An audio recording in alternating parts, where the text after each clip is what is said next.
web.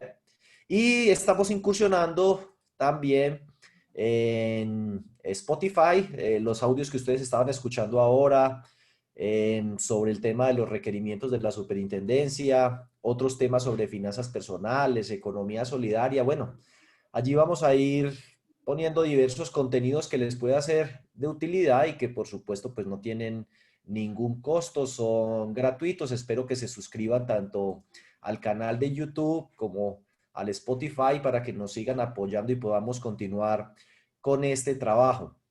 Dicho lo anterior y reiterándoles pues la bienvenida y el agradecimiento que nos estén acompañando el día de hoy, pues procederé a iniciar el tema porque esta ahorita a veces es más corta de lo que uno quisiera.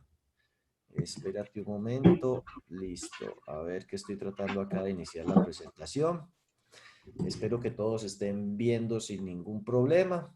Allí me van a ir colaborando con el ingreso de las personas que se van sumando. Entonces, empecemos. Bueno, lo primero es que El volumen ya, aquí ya. en nuestro episodio pasado habían quedado tal vez algunas preguntas pendientes que no alcancé a contestar. Bueno, lo primero, que sobre el tema del pagaré desmaterializado, que iba a dar una orientación. Bueno, la orientación que he dado es que el pagaré desmaterializado como tal de Deceval es costoso y se justifica cuando uno piensa hacer operaciones en la bolsa de valores, por ejemplo, para vender la cartera. Pero si no, existe la opción de otros mecanismos biométricos de firma disponibles en el mercado, del cual les hablé de una empresa que se llama Voz Data. Entonces, en ese sentido, pues lo único que tienen que hacer ustedes es irse a esas fuentes y ya hacer las indagaciones del caso. Aquí hay un fondo de empleados que ya está trabajando con ellos, creo que es Baterifondo, y vienen trabajando con bastante éxito en ese tema. Entonces, aquí está la empresa. Voz Data, Protect Data, y hasta ahí llego yo. Pues yo no los conozco a título personal ni tengo conflicto de intereses porque no me están pagando pues una comisión o algo por recomendarlos. Entonces, pues siéntanse en plena libertad de indagar, ponerse en contactos con ellos y que ellos les cuenten pues el trabajo que están haciendo, y con qué entidades o qué entidades son clientes de ellos del sector solidario. Bueno, listo. Ahora, de Goodyear, de Multiacobo, que este me está, espérate que me pasé sin querer queriendo. De Goodyear, de Multiacom, me preguntan que si es posible crear un fondo de protección de cartera pagado por el asociado que sea administrado por la cooperativa. Yo creo que la vez pasada yo contesté eso, que no, y menos una cooperativa de ahorro y crédito como Multiacom. No tiene futuro un fondo de ese estilo. Decía yo que existen fondos de garantías o fondo de protección cartera, como lo quieran llamar, que están funcionando en otras entidades, fondos de empleados, pero que la superintendencia, pues donde encuentra esos fondos, los considera que son una práctica no autorizada, que se asimila a seguros y se los hace desmontar. Yo hablaba de la posibilidad tal vez de crear fondos mutuales de desempleo que otorguen auxilios de desempleo, o buscar la contratación de seguros de desempleo como los que ofrecen las entidades financieras o las cajas de compensación familiar, que otorgan crédito y cobran el seguro de desempleo. Entonces, así si la persona se llega a quedar sin empleo, un codeudor no tiene que pagar la cuota, sino que o se le otorga el auxilio de desempleo del fondo mutual o se hace con la compañía de seguros. Algunas compañías de seguros, según me contaron, dicen que solo trabajan con entidades financieras vigiladas Superfinanciera. Bueno, habría que acercarse a ver a la aseguradora solidaria o a la aseguradora de la equidad. Pensaría uno que siendo entidades que son del sector solidario, les quedaría muy mal dar una respuesta de ese tipo. Pues no tiene presentación que la equidad o aseguradora solidaria, siendo del sector solidario, le diga que no trabajan con el sector solidario. De las demás, pues no me sorprendería que hicieran algo de ese estilo.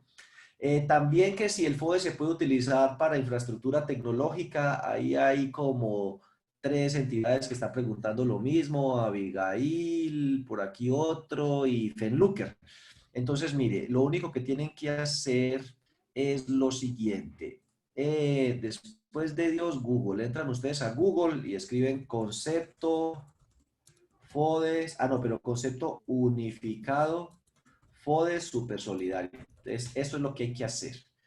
Les va a salir este letrerito medio extraño que ustedes están observando acá. Le dan clic, lo abren y ustedes mismos lo van a estudiar con mucho juicio. Si se van directamente a las conclusiones, pues la conclusión dice, en concepto de esta oficina, el FODES podrá destinarse a la creación de proyectos o programas. Entonces, para mí el tema del software es un proyecto o un programa, según se determine siempre que, ahí viene la condición,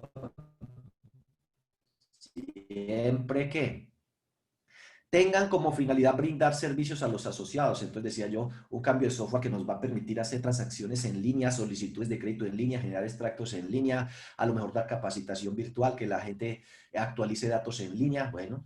Pero también cuando usted le pone el O, miren el O, esto es tan grande como usted lo quiera, o al desarrollo económico y social del fondo. Pues, un cambio de plataforma tecnológica para crecer, cumplir con todas estas obligaciones, ser más eficiente, más competitivo, pues para mí tiene que ver con, eso es un proyecto que contribuye al desarrollo económico y social del fondo. Entonces, el FODES para mí, para todo ese tema de la reconversión tecnológica se puede destinar. Porque gente dice, no, solo puede ser para emprendimiento. Es diferente decir solo a decir también. Aquí dice, también podrá destinarse a la participación o fortalecimiento de proyectos de emprendimiento o empresariales dirigidos a generar empleo y mayor satisfacción de las necesidades de los asociados, su familia y la comunidad. O sea, el emprendimiento es una de las opciones del FODES. Ahí dice, también podrá destinarse a eso. Pero si también se puede destinar a eso es porque se puede destinar a otras cosas. ¿A qué? A proyectos o programas, eso sí, que estén orientados a prestar mejor servicio a los asociados y este pues que es muy amplio, o al desarrollo económico y social del fondo, por ahí cabe de todo. Yo diría que ya con eso solo me falta esto. Luz Ángela Quimbano pregunta que si el Estado, los beneficios que está otorgando la vivienda, se puede tramitar como lo hacen las entidades financieras y hacer los créditos. La respuesta es no. A través del sector solidario no se están canalizando los subsidios a la tasa de interés del Estado. Obviamente, si uno le hace un crédito de vivienda al asociado, el asociado con eso puede tramitar el subsidio a la cuota inicial, pero no a la tasa de interés. ¿Y el sector solidario puede prestar para vivienda? Por supuesto que sí, en las condiciones de la ley 546, destino vivienda, hipoteca en primer grado, plazo 5 años o más. No se preocupen por la tasa de interés, la gente se imagina que es que tiene que prestar a las tasas que prestan las entidades financieras y la verdad es que no. Las entidades financieras para vivienda van a prestar unas tasas increíbles. Yo de hecho, inclusive, casi que le recomiendo al sector solidario que piense muy bien quiénes se van a meter para vivienda, si tienen el aguante que eso se necesita. ¿Por qué?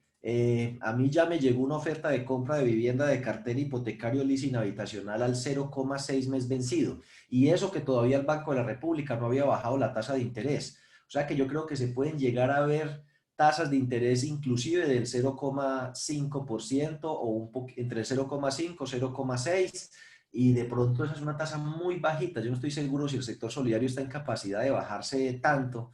Entonces el tema de vivienda podría ser de pronto en vivienda usada, en construcción, ampliación, remodelación, mejoramiento o compra de vivienda usada, un campo en el que el sector solidario puede competir, porque ahí sí el sector financiero no le apunta mucho a eso y el gobierno menos, porque todos los subsidios están orientados es hacia la vivienda nueva para reactivarla. Bueno, diciendo esto, y como el tiempo apremia, deben tener presente que están reformando toda la circular básica contable. Los proyectos están puestos allí en la página web desde la Supersolidaria desde hace rato. Que no vaya a ser que uno diga después, ay, nos tomaron por sorpresa, ¿no? La Super viene publicando los proyectos hace rato, sino que como estamos enredados con tanta cosa, pues la gente no ha estudiado mucho eso, pero toda la circular básica contable la van a reformar, toda la circular básica jurídica la van a reformar y ahí están ya puestos pues los últimos toques de esas normas. Lo más reciente, este que es sobre prestación de servicios financieros a través de corresponsales, cosa que está orientada única y exclusivamente a las cooperativas de ahorro y crédito. Básicamente lo que hacen allí es simplificarles el tema de la autorización y decirles, mire, para ustedes trabajar a través de corresponsales bancarios, hacen el proyecto con todo lo que piden allí y al final simplemente nos manda la carta, la solicitud de que le autoricemos el corresponsal, el acta del consejo donde dice que aprobaron ese corresponsal con el estudio y la certificación del representante legal, y con eso la superintendencia confía en usted. Eso sí, que si le piden los papeles los encuentren de todo lo que debe contener el estudio, pero ahí está la opción de crecer a partir de corresponsales, cosa que de verdad deben analizar las cooperativas de ahorro y crédito y el sector solidario. Pues el crecimiento no está a futuro apalancado en abrir más oficinas, sino en más canales electrónicos o en canales alternativos como el tema de los corresponsales bancarios, que por ahora solo es un tema para cooperativas de ahorro y crédito. Entonces ahí está esa novedad. Y acabaron de publicar el sistema de administración de riesgo de mercado y su anexo modelo estándar para que lo estudien. Tienen plazo hasta el 21 de octubre para comentarlo. Yo ya lo estuve estudiando, ya estamos preparando el seminario taller. Oportunamente los estaremos invitando para que aprendan a medir sus inversiones a precios de mercado de acuerdo con las curvas que se publican, que la curva cero cupón, que la curva cupón, que si es en moneda legal, que si es en moneda extranjera. Entonces ya con eso se cierra el ciclo. Era el último capítulo que faltaba. Recuerden que aquí está, vean, la circular básica contable va a tener 5 títulos. El título 1 es disposiciones comunes, el 2, el 3 van a ser el tema el 2 va a ser todo el tema contable de NIF, el 3 va a ser el de normas prudenciales para cooperativas de ahorro y crédito y fondos de empleados de categoría plena. El 4 van a ser los riesgos, crédito, mercado, operativo, excepto lavado de activos que quedan en la jurídica. Y el 5 va a ser todo el tema de indicadores. Entonces ahí está la norma para que por favor la estudien. Y si tienen algún comentario, pues se lo hagan llegar a la superintendencia antes del 21 de octubre. Mire que uno empieza a ver todo esto que se va cerrando como el círculo, para como que a finales de octubre reciben los comentarios, en noviembre harán los ajustes, y es posible, eso ya ha ocurrido en el pasado, de que de regalo de Navidad, de Niño Dios, publiquen la circular básica contable y la circular básica jurídica ya de manera definitiva a finales de este año, o sea, de diciembre. Bueno, dicho lo anterior, entonces, entremos en lo que son las visitas no presenciales de la Supersolidaria, que esa es la nueva normalidad. Ya esas visitas de Diego, 2 o 3, ¿sí? por aquí hay una pregunta. ¿Los fondos de empleados Dale. no pueden usar el canal de corresponsales? No le estoy escuchando nada. ¿Los fondos de empleados no pueden usar el canal de corresponsales? ¿Me escucha Bueno, ahí? no le escuché nada, le escuché porque lo escuché aquí en la espalda mía, pero pregunta que si los fondos de empleados pueden utilizar el tema de corresponsales. No, solo cooperativas de ahorro y crédito. Bueno, luego vine aquí, visitas no presenciales Supersolidaria. Les estaba diciendo que la nueva normalidad van a ser esas visitas. Creo que muchas personas hemos descubierto que eso de viajar no es negocio. Madruga uno mucho, duerme poquito, lo deja el avión, gasta combustible, gasta dinero, contamina al medio ambiente, duerme fuera de la casa, no ve los niños, no ve la mujer, metido entre un hotel, haciéndole gastar plata a la empresa o a uno en viáticos, comiendo en la calle. Entonces, eso de viajar ya no aguanta. Yo soy uno de los que pretendo quedarme en esta nueva normalidad virtual. Me ha resultado supremamente eficiente y efectiva. Estoy llegando a mucha más gente, mucho más lejos, mucho más barato. Entonces yo ya no me veo realmente maleteando, madrugando a las 3:30 de la mañana para poder coger el avión que sale para Barranquilla a las 5, y metido en un trancón en Barranquilla sudando por si voy a lograr llegar a las 8 a tiempo a la cita que tengo. Cuando uno se levanta aquí tranquilo, ya con luz de sol, pasea a los perros, desayuna, se sienta, prende el computador y ya está en Barranquilla.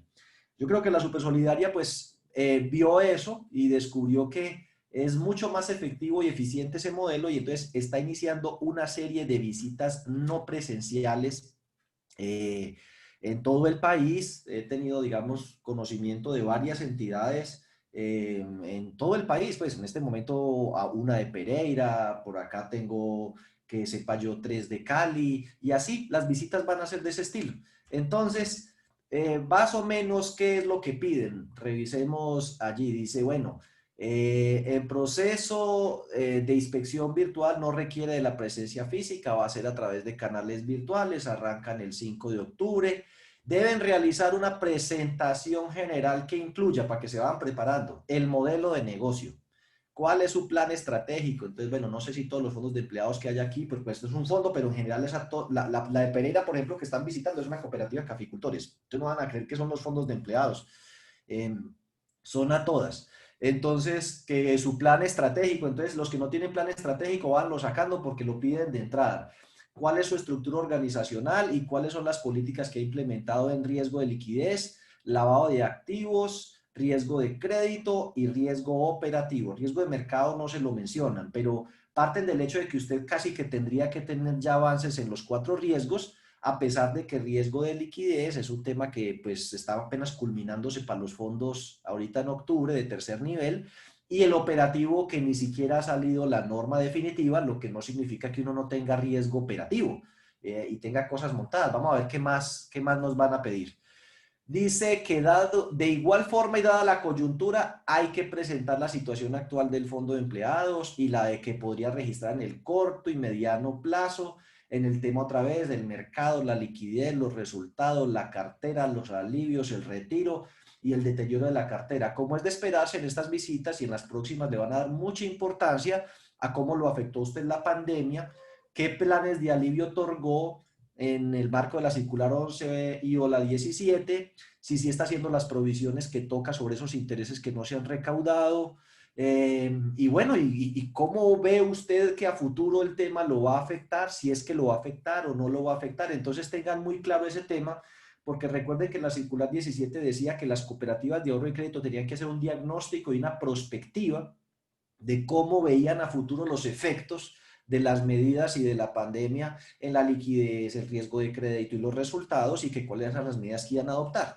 Que las cooperativas tenían que enviar eso a la superintendencia y que las demás lo tuvieran ahí a disposición por si se los llegaban a pedir. Bueno, eso es lo que allí están un poco como solicitando. No se compliquen tampoco mucho, pero sí hay que tenerlo claro. Habrá entidades que digan, no, la verdad es que nosotros, la empresa ha seguido para adelante común y corriente, y a la gente le siguen descontando, se hicieron unos pocos alivios a este grupo y esas personas en este momento están al día.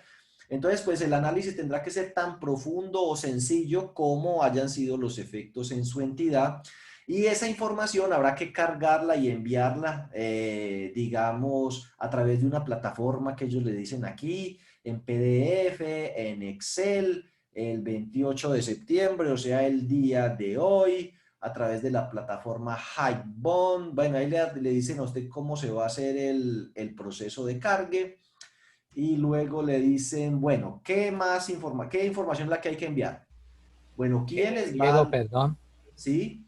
en la anterior diapositiva, allí ¿Sí? dice que entonces tenemos que enviarle los datos de la persona a contactar a la super. Sí, pues como quién va a ser el enlace. Usted sabe que al final del tema una entidad puede tener muchos funcionarios, To- pero debe haber una que Todas las sea... entidades tienen que mandar eso obligatoriamente No, este no, no, mes, no, no. Póngale ¿no? cuidado. Esto es al que le van a hacer la visita, ¿no? Estoy diciendo eso para que se vayan preparando. Esto es tomado de una entidad a la que le llegó la Ah, ya. citación y le dice, ojo, que usted le van a hacer la visita. El 5 de octubre arranca la visita. El 28 de septiembre nos debe mandar esta información a través de la plataforma. Pues Ah, ok, listo. esto va a ser, lo que quiero es que ustedes miren cómo va a ser de ahora en adelante las visitas de la super y qué les piden para que se vayan preparando. Entonces dice ahí, ¿quiénes son los que van a participar a través de la aplicación pues Meet? Dos, que cuál es el plan de negocios y el plan estratégico del fondo de empleados y sus proyecciones financieras. Entonces usted vaya haciendo un inventario. Plan de negocios lo tengo, plan estratégico lo tengo, proyecciones financieras las tengo. Y cuáles fueron pues los parámetros de esas proyecciones y la copia del acta de la junta donde aprobaron pues el plan de negocios, el plan estratégico y las proyecciones. ¿Cuál es su organigrama actual y quiénes de allí, de este organigrama, son los encargados del tema del lavado de activos? O sea, ¿quién es el que hace ahí las funciones del oficial de cumplimiento? ¿Quién es la persona encargada allí de la parte de riesgo de liquidez? ¿Quiénes están en otorgamiento, seguimiento, recuperación de cartera? Y pues dónde están las actas de nombramiento de esos comités. Los funcionarios que sean jefes o líderes de cada una de las áreas, nombre, cargo, área, correo electrónico, ¿qué más?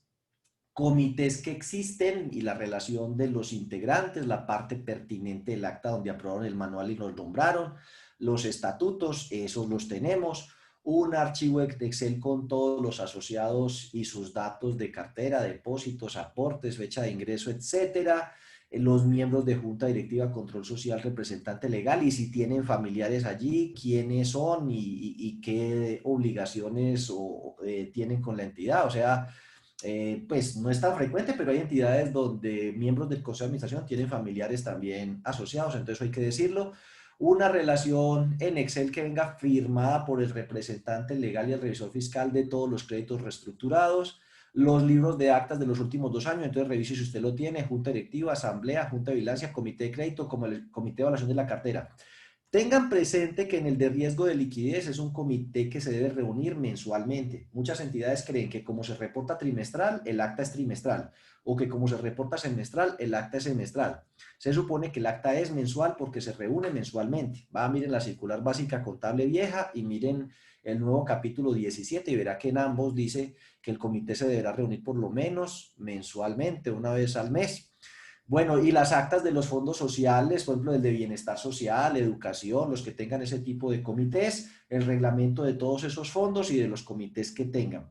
Si tienen abogados con el tema de cartera jurídica, entonces los informes de esos abogados y sus contratos y la correspondencia que se han cruzado con la revisoría fiscal. Digamos que una buena práctica es que el revisor fiscal le escribe a uno y uno le contesta respecto a su informe, así como uno le contesta a la super. Esto lo hicimos, esto lo vamos a hacer, esto ya no es así, y yo no estoy de acuerdo con esto. Bueno, contestarle. Esa es una buena práctica que lamentablemente no se hace en la mayoría de las entidades. Entonces, cuando le dicen no, correspondencia cruzada con la revisoría, no hay, solo están los informes que la revisoría envía. Y muchas veces ni siquiera en las actas del consejo o junta consta que esos informes se hayan leído, se hayan analizado o qué respuesta se dio. Pero esa es una buena práctica por si la pueden ir implementando. También le van a pedir toda una serie de expedientes. Cuando habla de expedientes es la carpeta de miembros de los órganos directivos, empleados, principales deudores, los que están más morosos. Le hacen como una muestra de cada uno, de cada grupo, insisto, de los que están más morosos, de miembros de la junta directiva o consejo de administración, del gerente y de empleados y de algunos asociados que tienen créditos grandes. Entonces, ¿qué le miran? La solicitud de crédito, donde fue aprobado, el pagaré, las garantías, cómo está hoy, etcétera, etcétera. Entonces le hacen una revisión ahí el tema de la cartera. En el tema de los ahorros, que los formularios pues que se utilizan allí, las políticas de captación, deben ustedes tener un reglamento manual sobre el tema de los ahorros, las tasas, cómo los manejan. Ellos preguntan mucho por procedimientos. No necesariamente todas las entidades tienen manuales de funciones y procedimientos. La mayoría pues tiene de pronto el reglamento y eso será lo que valga como procedimientos por ahora. Si han sacado circulares respecto al tema de tasas de interés, cómo manejan los ahorros permanentes en este caso, porque esto es un fondo de empleados. Pregunta del reglamento y dónde fue aprobado, y una base de datos de todas las captaciones, como se las piden ahí, que eso no tiene complique, porque es prácticamente el mismo informe que se reporta a la SUPE de captaciones. Casi que ni necesitaban pedir eso. En riesgo operativo, pues empiezan a pedir que cuál es el reglamento de asamblea, de junta directiva y de comité de control social que uno los debe tener. Cuál es el proceso de selección de funcionarios y trabajadores. Si no lo tiene, pues escríbalo. Y con sus políticas de contratación, salarios e incentivos. Entonces haga un documento con eso, que realmente yo en la mayoría de entidades no he visto eso. Un manual de gestión de recursos humanos o de selección de personal, cómo se seleccionan, cómo se contratan, cuál es la política de salarios. Zulma, pregunte, active el micrófono y pregunte. Bueno, mientras Zulma pregunta, que el manual de funciones, las pólizas que tenga, las políticas de manejo de tesorería y de conservación de documentos, eso posiblemente no esté escrito, entonces podría hacerse un documentico. ¿Cuáles son los indicadores que se utilizan para evaluar la gestión? Eso la mayoría no lo tiene. ¿Cuáles son las políticas de control interno? Bueno, aquí unas cosas que, esa sí está, esto es un ejercicio de creatividad bien interesante. Procedimientos para el control de firmas, sellos y autorizaciones y para el manejo de clave o políticas para arqueos de caja y copia de los 2 últimos arqueos y el formato de ingreso de los últimos 3 asociados, donde me imagino que van a revisar si lo están diligenciando completo y con toda la debida diligencia respecto al tema del SARLAF, que recuerde que estamos esperando que ojalá aquí, al igual que en la Superintendencia Financiera, se adopte ese nuevo SARLAF 4.0, donde los procesos de vinculación van a ser simplificados y se pueden hacer en línea y a través de bases de datos sin la presencia del asociado y su firma y su huella y volantes de pago y carta laboral y nada de eso. Pero bueno, nótese que aquí en riesgo operativo hay bastante por hacer para que se vayan preparando para esas visitas, porque supongo yo que eso va a ir increciendo. Cada vez van a haber más visitas de ese estilo todo este resto de año y el año entrante. En el tema de soporte tecnológico va documentando eso, que cuáles son las políticas para los backups, para hacer el espejo o respaldo. El bridge de topología, que eso, yo sé que la tipología es un muñequito donde le muestran a uno cómo está la red, que yo pues en eso sí soy bastante ignorante, ahí mire con su asesor en tecnología, cuáles son los canales de conectividad, el formato de información tecnológica se los van a suministrar, cómo son las copias de seguridad, los documentos de red, cuáles son los firewalls que tienen, los gateways físicos, los hubs, el modem, repetidores, restricciones de acceso a archivos y programas, routers, cómo es el tema de seguridad tecnológica, el switch. Entonces, en tema tecnológico, pues documentenlo. Seguramente ustedes tienen todo eso, pero ahorita lo que lo quieren es documentado. En el tema de auditoría financiera, el comprobante de ajuste para los cierres de estos periodos. Bueno, yo creo que aquí yo me salté una. Uy, sí, me salté una, qué pena con ustedes. Después lo completo. Copia de los extractos de las cuentas de ahorros, de los certificados de inversiones, la relación detallada de la cuenta 1650. Tengan presente que la Supersolidaria, donde se encuentran deudores patronales en mora, la posición de ellas es que eso se debe provisionar en un 100%. Entonces, yo tengo en mente por ahí algunas entidades que tienen unos deudores patronales bien grandes en mora, y sobre todo ahora con el tema de la pandemia, pues de ahí les surge a ellos la inquietud de si esos deudores patronales siguen al día o no. Los avalúos de los que tengan propiedad, planta y equipo, donde fueron aprobadas las obligaciones financieras. Se supone que cada crédito tuvo que haber tenido una autorización de la junta directiva. Todo lo que sea varios, ábrale el ojo y échale una revisadita, y si puede, depúrelo de una vez, porque le van a preguntar, vea, 24.10.95, otros costos, ¿eso qué es? 24.45.95, otras cuentas por pagar, ¿eso qué es? Todo lo que diga otros, diversos, varios, que a uno le priva utilizar esas cuentas, por todas esas le van a preguntar. Bueno, ¿qué más? Oiga, es que ahí me faltó desde la A hasta la F, después se las adjunto y les regalo la presentación. La relación en Excel de la cuenta 2725, que creo yo que tengo que mirar esa cuál es, pero es otros pasivos. Relación detallada de formato de Excel también de la 2465, que son remanentes. Entonces depure todo eso. Esa gente que tiene 1.000 pesos, 5 pesos, 8 pesos, 500 pesos, o tiene más de 10.000 pesos, pero los tiene hace 5 años, pues hay muchas entidades que en el estatuto contemplan que eso se va a llevar a los fondos sociales. Entonces depuren eso.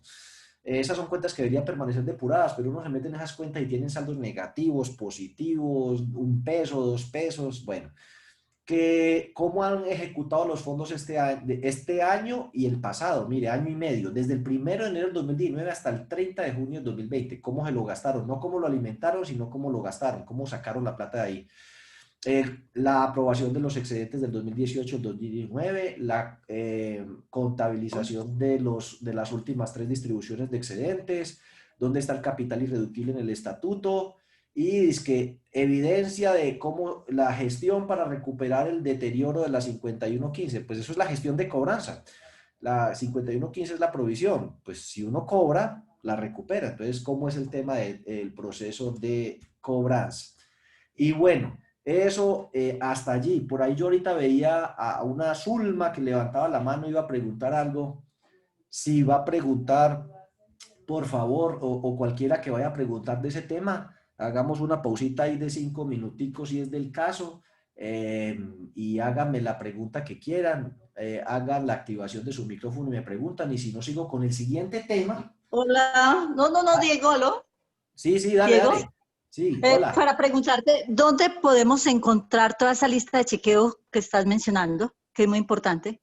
Eso le llega a cada entidad. Esa que yo la tomé es de una entidad. Se las puedo regalar. Yo ahorita les mando la presentación, porque Por como ahí favor, sí, es muy importante.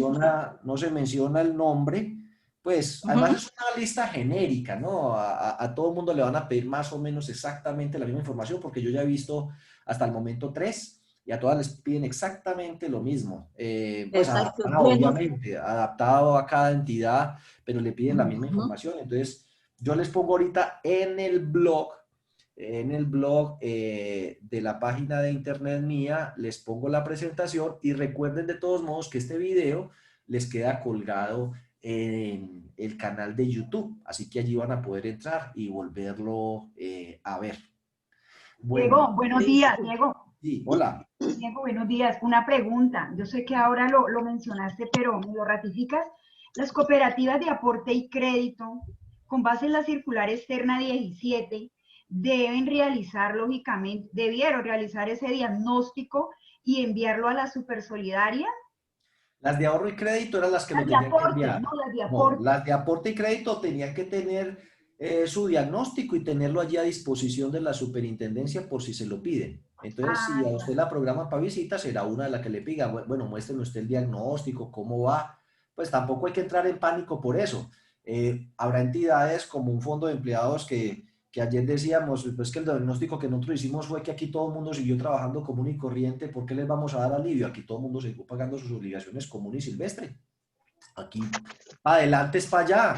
Entonces, pues ahí no hay que hacer como un análisis muy científico, pero entidades, incluidos fondos de empleados y cooperativas que sí han tenido afectaciones más importantes, pues deben tener una medición mucho más precisa de cómo ven hacia adelante, hacia fin de este año y principios del otro, el comportamiento del riesgo de crédito, cuánta cartera esperan que se les siniestra, cómo quiere que se le comporte el indicador de morosidad, qué piensa hacer, vamos a reestructurar, vamos a refinanciar, pues eso tenerlo al menos diagnosticado, no simplemente como que ahí vamos a ver qué hacemos cuando se va presentando cada cosa.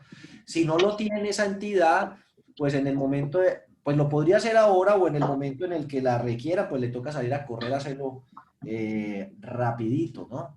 Entonces, pues, Gracias. esa es la idea. Bueno, entonces si no hay más preguntas, contestemos en el otro, que en el otro, ¿cómo le parece que yo necesito? hola, ya voy. Bueno, hágale. En el otro... Yo también, Diego. ¿Cómo?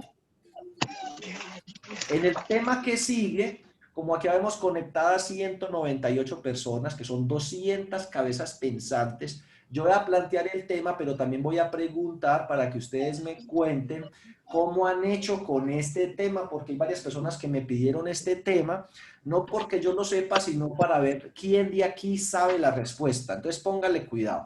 El artículo 771 del Estatuto Tributario, desde la reforma pasada, estableció ya no es que el documento equivalente a la factura, sino el documento soporte en adquisiciones efectuadas a no obligados a facturar.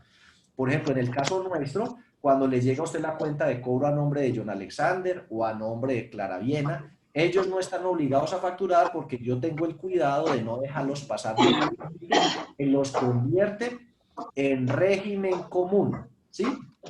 En el caso mío, pues no hay problema. De cuando ustedes hacen ese tipo de compras, dice que hay que tramitar un documento. Mayra, yo la veo bien. Espérate, Por favor, que cierren el micrófono. Sí, espérate, yo por aquí los voy a cerrar todos. Listo, ahí ustedes me siguen escuchando, espero yo. Entonces dice aquí, de conformidad con lo establecido en el artículo 771-2 del Estatuto Tributario, cuando se realicen transacciones con sujetos no obligados a expedir factura de venta y o documento equivalente, por ejemplo, cuando usted va a comprar la 14, ellos les piden un documento equivalente a la factura. Cuando usted paga en un peaje, ese es un documento equivalente a la factura. Cuando usted va al cine o a un espectáculo público, le dan un documento equivalente a la factura. Cuando a usted le llega el extracto donde le cobran la comisión, qué sé yo, de alguna entidad financiera, ese puede ser un documento equivalente a la factura. Hay como 14 documentos equivalentes a la factura. Este no es un documento equivalente a la factura, para que no lo vuelvan a llamar así. Este se llama documento soporte en adquisiciones efectuadas a sujetos no obligados ni a expedir factura o documento equivalente. Entonces dice que debe cumplir con unos requisitos, ¿no? Eso Perdón, Diego, requiere... ¿y a partir de qué fecha tiene que ser con ese nombre? Bueno, aquí están las fechas. 15 de agosto del 2020. Entonces dice aquí, el documento soporte en operaciones efectuadas con sujetos no obligados a facturar se debe expedir electrónicamente por parte de quienes estén obligados a facturar electrónicamente. Allí a mí me surge pues una duda y por eso les digo que es un tema como para investigarlo entre todos y que ojalá pues si no en esta para el próximo consultorio me traigan sus ideas. ¿Por qué? Por ejemplo, los fondos de empleados y las cooperativas de ahorro y crédito cuando no tienen la obligación de facturar que la comisión, que el estudio del crédito, los intereses y las cuotas de los créditos o la cuota de aportes no se debe facturar. Uno expide simplemente el extracto. En ese caso, uno dice, ¿será que a mí me toca o no me toca hacer eso? Habría que consultarlo con la DIAN porque dice, el documento soporte de operaciones efectuadas con sujetos no obligados a facturar se debe expedir electrónicamente, pero no por parte del que le prestó el servicio. Es decir, voy a colocarle el caso concreto con nombres propios. John Alexander Montoya y Claravina Gallego que trabajan conmigo. Les va a enviar una cuenta de cobro. No somos nosotros los que debemos expedir un documento electrónico, sino que el que está obligado a facturar allá, el que compra, es el que tiene que, digamos, expedir ese documento para efectos de que le sirva como soporte. Ya la DIAN dice que desde el 21 de julio dispuso que a partir del 15 de agosto está ese servicio electrónico de numeración para los que están obligados a expedir factura y que tiene que utilizar el documento equivalente para tramitar esa respectiva numeración. Devolvámonos un poquito. Dice ahí que en esa resolución los requisitos son estar denominado como documento, soporte en adquisición, o sea, esa es la descripción ahora. Tiene que tener la fecha de la operación, bueno, contener la información de la persona a la que le está comprando y del que está comprando, o sea, del adquiriente y del vendedor, llevar el número consecutivo de ese sistema electrónico de expedición. Dice allí, el adquiriente podrá indicar una numeración propia hasta tanto la DIAN disponga de alguna numeración automática. Bueno, esos son los requisitos que no tiene ciencia. A ver, espérate aquí. Y dice aquí, bueno, ustedes pueden consultar aquí. Este documento debe ser elaborado por el adquiriente, no por el que compra. Y no es necesario que sea firmado por el vendedor o prestador del servicio no obligado a facturar a quien se le hizo el pago. O sea que la entidad que contrata a John Montoya diligencia el documento, no necesita que John se lo firme, ¿cierto? Eso es más que todo para la DIAN saber cuánta plata gana John para después caerle encima con el tema del impuesto de renta. Dice aquí los documentos equivalentes a la factura que pueden expedir quien esté obligado a expedir factura. Modificado señala los siguientes documentos equivalentes. Bueno, entonces es la relación de los que les dije ahora. Y dice, además de los anteriores, están los que elabora el comprador cuando adquiere un producto o servicio una persona que no está obligada a facturar, como a los que no son responsables del IVA, antiguo régimen simplificado. Entonces, hay otro documentico, ahí están los enlaces, pues tanto el documento que consulté de gerencia como el documento que consulté la DIAN, dice, ¿quiénes están obligados a expedir ese documento? El documento para operaciones o efectuadas con personas no obligadas a facturar. Estás obligado si adquieres un bien o servicio, cuando haces compras o adquieres servicios a un proveedor no obligado a expedir factura de venta para que puedas documentar la transacción y tener el soporte de costos, deducciones o impuestos descontables para tus declaraciones tributarias. ¿Eso qué significa? Pues que es muy importante para cooperativas que son declarantes de renta o para fondos o fondos de empleados que son responsables del IVA y necesitan descontarse el IVA de las compras que hacen. Entonces uno dice, y un fondo de empleados que no es declarante de renta y no vende ningún producto grabado, uno diría, pues no tiene ningún problema. Pienso yo, pero consúltenlo. ¿Por qué? Dice, está obligado si usted quiere documentar la transacción para costos, deducciones. Y resulta que un fondo de empleados presentas una declaración de ingresos y patrimonio, no es contribuyente del impuesto de renta. Bueno, no hasta ahorita porque ya veremos el año entrante con la declaración, la reforma tributaria de Carrasquilla si pone a pagar renta a los fondos de empleados. O para impuestos descontables, como en este caso el IVA. Entonces dice un fondo de empleados, y si yo no facturo IVA ni me descuento nada, y si yo no soy declarante y presento es ingresos y patrimonio, pues uno le dice, pues yo creo que usted no tiene que hacer ese trámite, es lo que yo creo, no, no está obligado a hacer ese registro y hacer ese trámite porque pues usted no lo necesita. ¿Qué beneficios tiene hacer eso?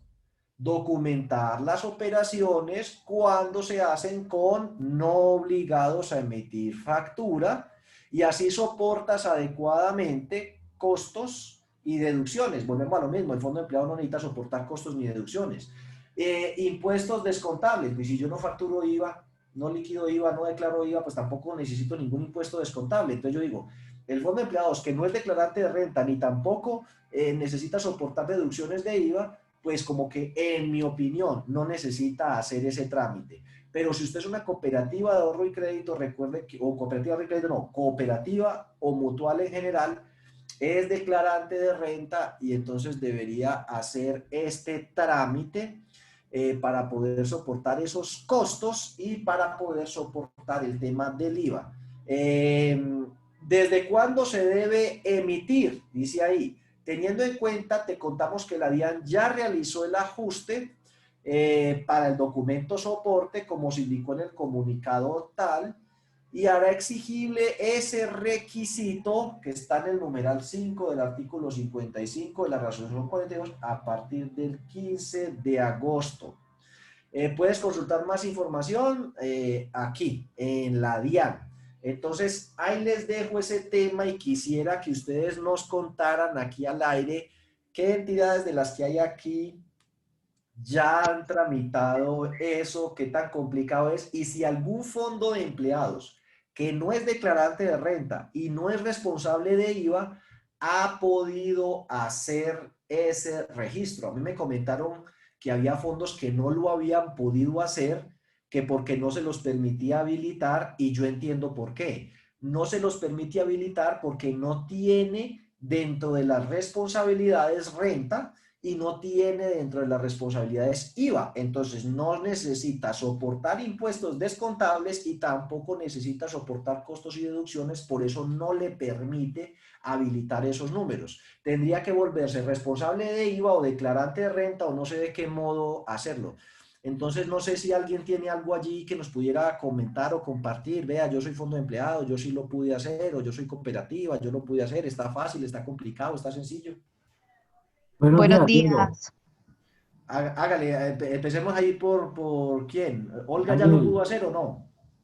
Sí, yo ya lo tengo, pero quiero comentar pues y aclarar contigo y con las otras personas en las dos situaciones, cooperativa y fondo de empleados. En ninguna de las dos, dentro de la responsabilidad se le tuvo que agregar la 16 para que dejara generar la resolución, cosa que no debería de ser y en este momentico estoy con la DIAN solicitando que quiten esa responsabilidad. Paso siguiente, con el proveedor de software, él ya lo tiene habilitado para que de una vez salga el documento como si fuera una nota de causación, salga el documento soporte. El siguiente paso es entrar a determinar qué operaciones son las que va a necesitar el documento soporte. En ese punto, pues estábamos revisando eso con la gerente y ella pues me hizo caer en cuenta en algo que tiene pues como mucha validez, y es que los fondos de empleados están, en fondos de empleados y las cooperativas que ejercen actividad financiera de aporte ahorro, ellos están excluidos pues por el mismo marco de la actividad financiera de este sector. No Pero tiene entonces, obligación de facturar. ajá, pero entonces en la otra contraparte, cuando va a soportar costos y deducciones, pues yo tengo ahí la parte de los costos de lo que es ahorro, cuando voy a pagar eso de lo que tienen por ahorro, los intereses, que lo puedo hacer mensual, trimestral, como quiera hacer, el reconocimiento, en ese punto es un costo que es deducible. Por ejemplo, para una cooperativa que tiene un régimen tributario especial, es un costo deducible, pero el marco es que es una actividad que está dentro de esas actividades que no deben de facturar, por ende el Es correcto. costo. Eso no se tiene que facturar. Pero entonces para el documento soporte entraría con la misma apreciación. Entonces Bueno, pues yo ahí que creo, pues el documento de soporte será para otros costos y deducciones diferentes de los intereses de los depósitos, porque esos no requieren eso, facturarse. porque eso se vuelve muy engorroso uno haciendo uno a uno, Además, pues ahí ningún eso, banco factura eso. Los claro. intereses de los depósitos no se tienen que facturar, no te tienen que soportar así, ni los intereses de la cartera, por ejemplo, te los facturan. Eso está claro hace rato que no. Es más bien los otros costos, los honorarios que se le pagan al contador, los honorarios que se le pagan al revisor fiscal, que es persona natural, esos entonces tendrían que, en este caso de una cooperativa que sí tiene que soportar esos costos y deducciones, pues hacerlo a través de este documento.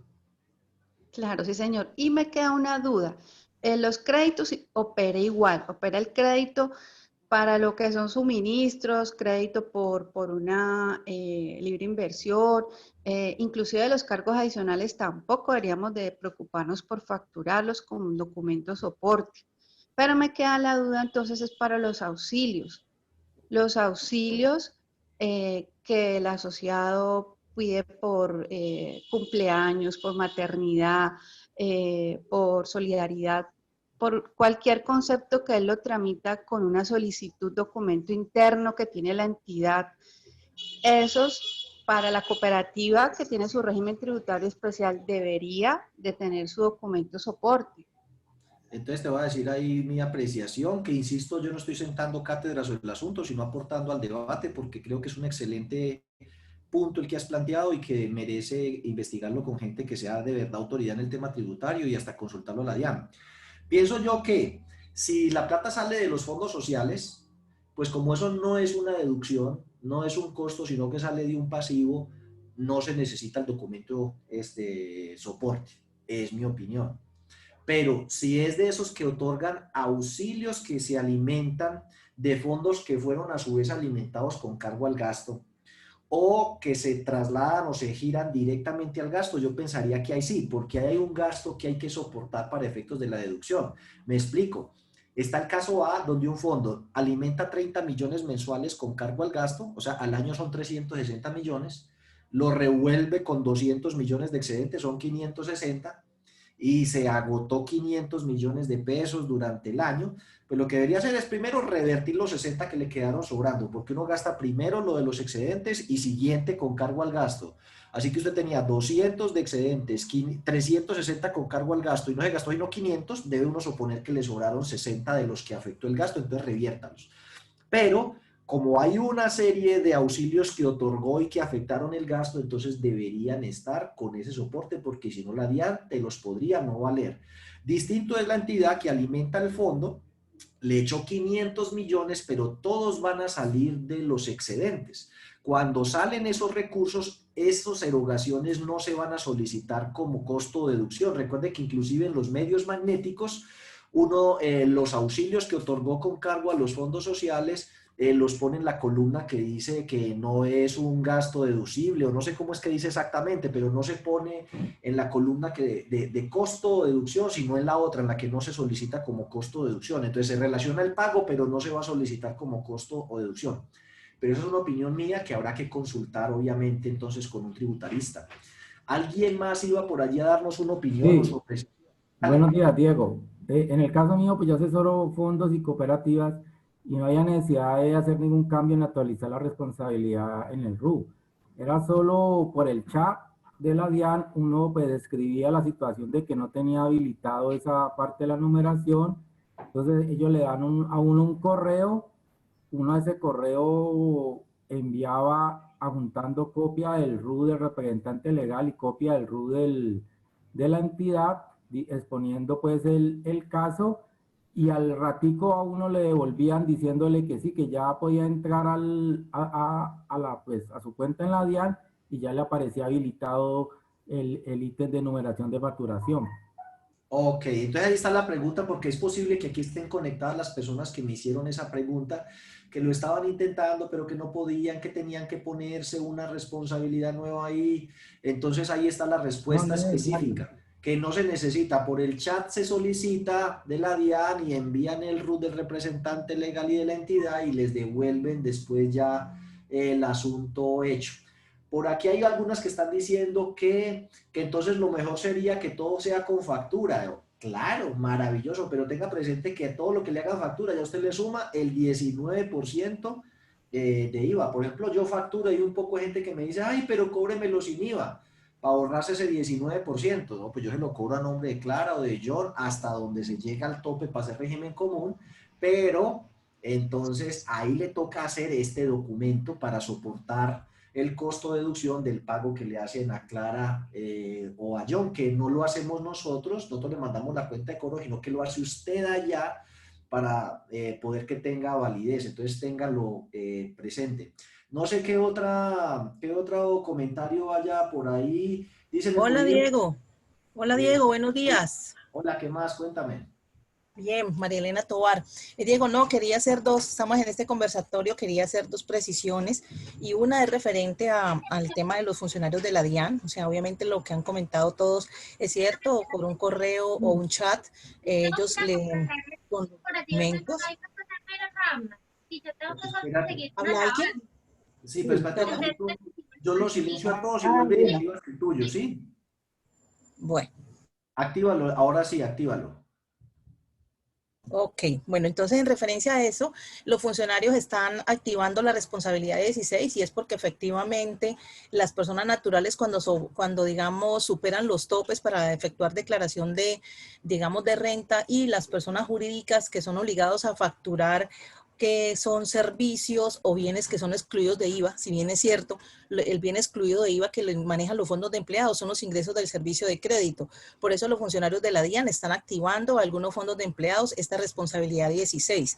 Precisamente tengo un chat con un funcionario de la DIAN que activó a un cliente precisamente esa responsabilidad. Pero si nosotros revisamos las responsabilidades que ellos también mencionan, con solo tener la responsabilidad 07, a muchos fondos de empleados se les activa la forma de facturar, digamos, este Disculpa. documento de soporte. Ahora, también lo que sí es claro precisar es que cuando revisamos el tema de los costos y gastos, o sea, todo lo que ustedes comentan es cierto, los fondos de empleados no están obligados a declarar siempre y cuando no generen, digamos, no tengan alguna actividad comercial y solo responden por esa actividad comercial, no declarando renta, pero sí presentando los respectivos impuestos, como son IVA o impuesto al consumo. Pero sí es bien es cierto, es que cuando hacemos la declaración, obviamente, toda esta información que para la DIAN es un costo o gasto, si nosotros miramos los términos tributarios, para los tributarios, ellos una erogación, un costo o deducción, es prácticamente lo que para nosotros es un símil a un gasto. Si nosotros miramos, nosotros podemos llamar costo del servicio de crédito un reconocimiento de intereses. Obviamente eso se devuelve, esto es un gasto para el fondo de empleados y es un costo del servicio, un beneficio social. Entonces, si nosotros lo miramos como declaración de renta, obviamente no lo vamos a depurar como un costo servicio, lo tenemos que ver como un gasto que sopesa una actividad que estamos realizando para prestar un servicio al asociado. Entonces, los funcionarios de la DIAN están basados, es que solamente con tener la responsabilidad 07 entraríamos a revisar que de manera general la norma manifiesta que efectivamente todo digamos, responsable de expedir la factura, o sea, que trabaje con personas que no sean responsables, estarían como en esa responsabilidad de expedir o tener ese documento soporte. Entonces, bajo ese precepto, ellos están manifestando allí que los fondos de empleados sí serían, digamos, responsables digamos, de solicitarlo y expedirlo cuando tengan transacciones con personas que no estén obligados a, digamos, que no sean responsables de IVA. Entonces, por eso es que precisamente se está, digamos, generando todo este tipo de, digamos, de diferencias entre las responsabilidades que ellos están colocando. O sea, yo diría que el análisis está en lo que la compañera decía, de que el funcionario le colocó la de responsabilidad 16, pero esa sí está relacionada directamente con lo que son los ingresos del servicio de crédito que son excluidos de IVA. Precisamente por eso están utilizando eso y eso fue creado y aparece en todas las responsabilidades que tienen los obligados a facturar. O sea, nos están colocando un símil. Yo creería que allí, o sea, nos corresponde o debemos de ser como más estudiosos y tratar de unificar para el gremio, ¿no? Listo, entonces para concluir y ojalá ustedes pues transmiten esas inquietudes a través de los gremios y de sus asesorías tributarios. Me disculpan lo limitado de mis conocimientos como para orientarlos y que puedan ojalá preguntarles a la DIAN, pero yo concluyo lo siguiente. A pesar que la interpretación como taxativa de la norma pareciera ser que lo lleve a uno a pensar que si un fondo de empleados no es contribuyente del impuesto de renta ni solicita como deducción IVA descontable, pues como que no lo necesitaría hacer, que es mi interpretación. Desde el punto de vista de lo que persigue los fines mayores de la DIAN, que es eliminar o combatir la evasión, pues es entendible que la interpretación alternativa puede hacer que todo el mundo tenga que hacerlo, porque de lo que se trata es de poner el foco en esas personas que no son obligados a facturar, pero sí están prestando servicios, saber cuánto es lo que están cobrando para después caerle con el tema del impuesto de renta. Entonces me explico para no hablar muy enredado. Puede que un fondo diga, oiga, yo a mí como que eso no me toca porque yo no soy declarante de renta ni soy responsable de IVA. Y la interpretación de la DIAN sea otra. ¿Cómo le parece que a usted sí le toca? Porque a mí me interesa saber los pagos que usted le hace a la gente que no está obligada a facturar, para yo saber esos pagos que usted le hace, que pueden ser ingresos grabados en cabeza de esas personas, me los incluyan después en la declaración de renta y así cerrar el tema de la evasión. Entonces, como ven ustedes, que aquí no vamos a concluir de manera definitiva, es un tema muy interesante, una nueva responsabilidad por la que hay que preocuparse e investigar bien para que hagan ese trámite, obligación que surgió desde el 15 de agosto y sobre que todavía no hay total claridad, pero al menos desde el punto de vista procedimental, ya vimos allí que entidades que no tienen esas responsabilidades, como los fondos de empleados, sí les dan la autorización de numeración para emitir ese documento soporte, a través del chat de la DIAN, aunque aquí hay opiniones cruzadas en el chat. Algunas personas dicen que yo soy fondo de empleados y que lo solicité y nada que me lo dan. Y hay personas como el señor Navia, que él dice que a él sí lo solicitó por el chat y muy rapidito se lo dieron. Esas demoras pueden tener que ver con que todo el mundo al mismo tiempo está haciendo ese trámite, entonces tal vez los tiempos de respuesta de la DIAN se demora, pero mire que Daniel Navia dice, de que cada quien dice en el baile según cómo le fue. Daniel Navia dice, es muy fácil y rápido. Y Paula dice, en nuestro fondo nos lo dieron enseguida sin escribir por el chat. Y por ahí hay otro fondo que dice que lo solicitó y que a esta altura del partido todavía lo está esperando. Pero bueno, ahí van ganando 2-1. Hay dos que dicen que es muy fácil. ¿Cómo? Buenos días. Buenos días. Mi nombre es Juan José Betín. Sí, señor. Con respecto a esto, lo del documento equivalente que en este momento... Hablen un poquito más duro. Con respecto al documento equivalente que nos está obligando la DIAN desde el 15 de agosto, ese documento equivalente venía desde hace rato, ¿ya? Ajá. Desde hace rato venía esa exigencia. Lo único era que uno le colocaba a todas las operaciones que hacía con personas que no estaban obligadas a facturar, colocarles un consecutivo. Lo que hizo la DIAN fue agregar ese consecutivo y colocarle una resolución. Y que sea electrónico. Y que sea electrónico a las personas que están obligadas, a las entidades que estén obligadas a facturar electrónicamente. Pero el documento electrónico, el documento hay que realizarlo. Sea electrónico o sea físico. O sea, ¿cómo que se llama? Físico. Manual, sí. Físicamente, que se imprima y que se tenga ahí. Y que cuando la DIAN venga a revisar, te diga, ¿dónde están tus documentos equivalentes? Y te diga, no, yo los tengo de tal fecha a tal fecha y de tal número a tal número. Ok. ¿Ya?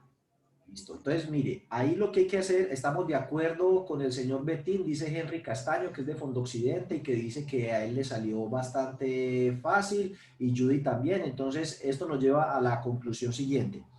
Eso ya se venía haciendo, se llamaba documento equivalente, ahora se va a seguir haciendo, no se llama documento equivalente, se llama documento soporte en operaciones con no obligados a expedir factura. Los que están obligados a facturar electrónicamente deben expedir ese documento electrónicamente. Los que no están obligados a facturar electrónicamente deben expedir ese documento manualmente, pero en ambos casos debe solicitar la autorización de una numeración, lo cual se hace a través de la página de la DIAN, y según me dicen no es complicado, y lo que yo concluyo después de escucharlos a ustedes es que definitivamente hay un consenso de que todo mundo debe hacerlo, fondos de empleados o cooperativas, sea que sea un auxilio o sea un gasto, y que pues se haga manualmente o de manera electrónica, todo el mundo debe hacerlo, o sea que se va a solicitar como deducción o no, es una obligación general. Entonces, pues ahí queda la inquietud para que cada uno de ustedes continúe investigando del tema. Espero les haya sido de mucha utilidad y le agradezco enormemente a las personas que participaron hoy, tanto en el chat como por aquí, nos ayudaron a aclarar ese tema. Tenga presente que yo voy a proponer en estos consultorios temas de los que yo ni siquiera soy el que sabe del asunto, esperando a que en este público tan amplio pueda haber gente que nos dé luces y nos ayude a orientar todos. Así que el consultorio es de todos para todos. Va a quedar entonces en el canal de YouTube, voy a publicar la presentación en el blog y espero entonces que nos podamos ver otra vez dentro de 8 días, si no es festivo, creo que no. Y recuerden pues que ahí está el blog y el canal de Spotify para que nos sigan y puedan seguirse enterando y capacitando. Ya esta semana arrancamos el proceso de implementación grupal para fondos de empleados de nivel 3, que se les vence ahorita en octubre, este 30 de septiembre, o sea, esta semana, ahorita creo que es el miércoles, arrancamos ese último proceso de implementación grupal para ir cerrando ese ciclo y empezar a prepararse con lo que viene. Recuerde que vienen unos próximos eventos sobre evaluación de cartera en el mes de octubre, toca cumplir con eso, y el evento de preparación de presupuestos y proyecciones financieras. Yo creería que esos son los 2 eventos próximos y ya les estaremos informando de los otros que vengan y pues esperamos que nos acompañen y nos sigan apoyando. Muchísimas gracias a todos y feliz día, feliz semana. Diego, muchísimas gracias y feliz día. Igualmente a todos. Muchas gracias. Gracias, Diego. Diego, gracias. Ok, gracias. Gracias. Gracias, Diego. Muchas gracias, Diego. Con gusto. Gracias, Diego. Buen día. Muchas gracias. Hasta luego.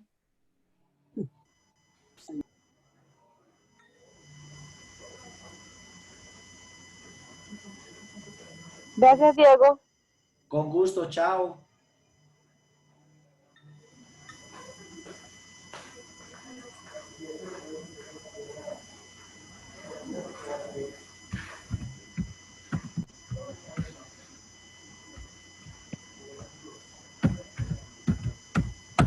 Gracias, Diego. Excelente información. Bendiciones. Con gusto, chao.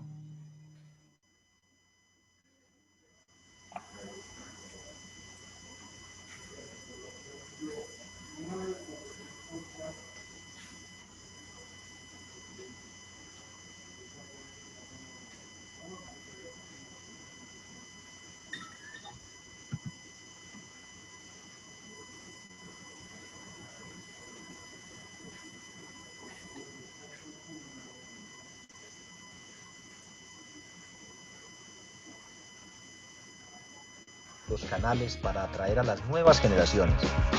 Estamos por esas exigencias regulatorias, y capacitados para afrontar estos con sentidos de pertenencia